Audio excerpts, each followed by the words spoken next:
Bismillahirrahmanirrahim. Assalamualaikum warahmatullahi wabarakatuh. Nama saya Muhammad Alif Hakal bin Muhammad Zain, nombor matrik P117200, dan bersama saya Ahmad bin Abdul Basir, P125289. InsyaAllah dalam video ini kami akan membincangkan mengenai manhaj Ibnu Majah dalam sunannya.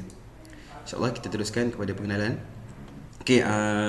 Sedikit pengenalan untuk kajian ini, di mana kegigihan para ulama dalam mengumpul dan menulis hadis-hadis Nabi SAW sudah tentu memberikan manfaat kepada seluruh umat Islam di dunia ini.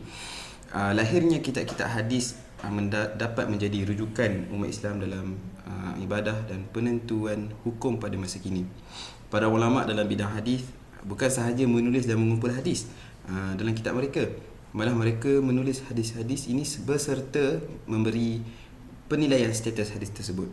Oleh itu, perbincangan dalam kertas kerja ini akan tertumpu kepada kitab Sunan Ibnu Majah yang merangkumi penulisan tentang latar belakang Ibnu Majah, bilangan hadis yang terkandung di dalam sunannya, kritikan ulama terhadap kitab Sunan Ibnu Majah, dan sedikit perbincangan mengenai sistematik dalam kitab Sunan Ibnu Majah. Seterusnya kita pergi kepada latar belakang Ibnu Majah. Nama lengkap beliau adalah Abu Abdullah Muhammad ibn Yazid ibn Abdullah ibn Majah Al-Qazwini Al-Hafidh. Nama beliau dinisbahkan kepada ayahnya Yazid, yang juga dikenali sebagai Majah Maula Rab'at. Dilahirkan pada tahun 209 Hijrah di daerah Qazwain. Sekarang daerah tersebut berada di daerah Iraq. Beliau meninggal pada 20 Ramadan 273 Hijrah di Qazwain. Latar belakang pendidikan Ibnu Majah. Ibnu Majah mula belajar hadis daripada seorang ulama yang bernama Ali ibn Muhammad At-Tanasafi pada umur 15 tahun. Dan kemudian beliau mula mengadakan rihlah ilmiah ke pelbagai kota dan daerah yang mempelajari hadis dan mengumpulnya pada umur 21 tahun. Antaranya adalah rihlah ilmiahnya, antara di tempat-tempatnya adalah Hijaz, Syam, Iraq, Mesir, Kufah, Khurasan, Makkah, Madinah, Damsyik, Tehran, Parsi dan Basrah. Hasil usaha rihlah ilmiah ini, Ibnu Majah dapat menghimpun dan meriwayatkan hadis-hadis dari beberapa ulama, kemudian hadis-hadisnya itu diriwayatkan oleh para ulama juga. Ibnu Majah telah menyusun kitab beliau dalam pelbagai cabang ilmu. Bahkan ia dikenali sebagai muhaddis, mufassir dan muakhir. Jadi untuk gambaran jelas, kita boleh lihat peta perjalanan rihlah ilmiah Ibnu Majah. Seterusnya kita pergi kepada karya-karya Ibnu Majah.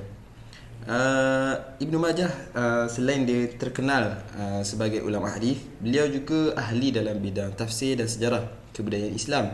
Hari ini kita dapat lihat tiga karya besar, iaitu dalam bidang hadis, iaitu seperti yang kita maklum, Sunan Ibnu Majah.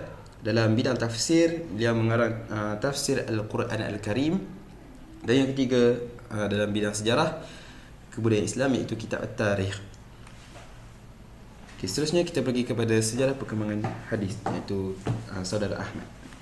Bismillah. Seterusnya sejarah perkembangan hadis Ibnu Majah. Jadi saya akan mengeluarkan poin-poin.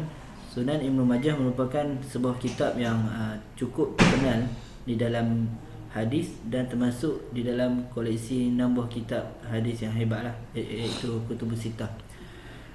Seterusnya membahagikan susunannya kepada pembahagian kitab dan bab. Kitab ataupun tajuk besar di dalam sunannya dijadikan hingga 32 kitab, dan jumlah bab di dalamnya pula mencapai kepada 1500 bab. Di dalam sunannya mengandungi 4000 buah hadis yang mengikut tertib ilmu fiqh.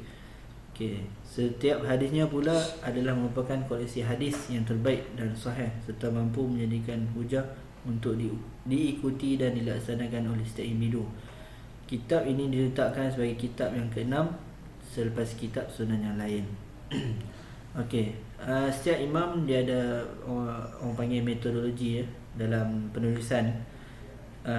Jadi Imam Ibnu Majah juga ada metodologinya. Yang pertama yang saya boleh rumuskan, Imam Ibnu Majah ni dia menyusun mengikut bab iaitu bab fiqh lah, dalam kajian fiqh. Seterusnya beliau tidak meletakkan hadis secara berulang kali, hanya sebahagian yang penting bagi pendapat beliau.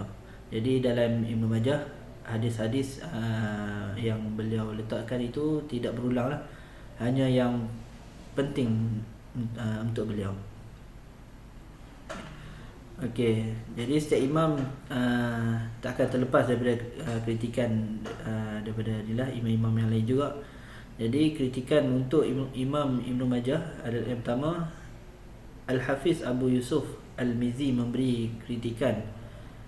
Apa kritikannya ialah hadis yang tidak diriwayatkan oleh 5 imam, hadis itu dikira dhaif. Maksudnya apa yang Imam Ibnu Majah meriwayatkan tetapi imam lain yang inilah imam hadis yang lain tidak meriwayatkan, itu dikira hadis dhaif.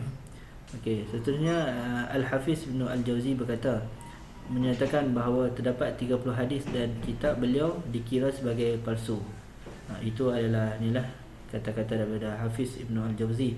Seterusnya Abu Zur'ah tidak boleh digunakan sebagai hujah begitu banyak dan dikira mencapai sekitar 1000 buah hadis. Itu adalah statement Abu Zur'ah. Okey, kesimpulan yang boleh kita ambil, yang pertama, Imam Ibnu Majah bukan hanya pakar dalam bidang hadis semata-mata, bahkan dalam bidang tafsir dan sejarah.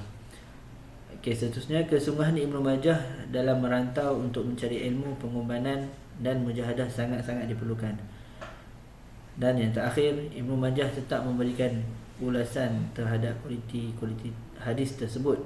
Dengan kata lain, ia tidak membiarkan umat Islam menggunakan hadis itu tanpa dikaji terlebih dahulu. Jadi sekian itu saja daripada kumpulan Ibnu Majah. Wallahu alam. Assalamualaikum warahmatullahi wabarakatuh.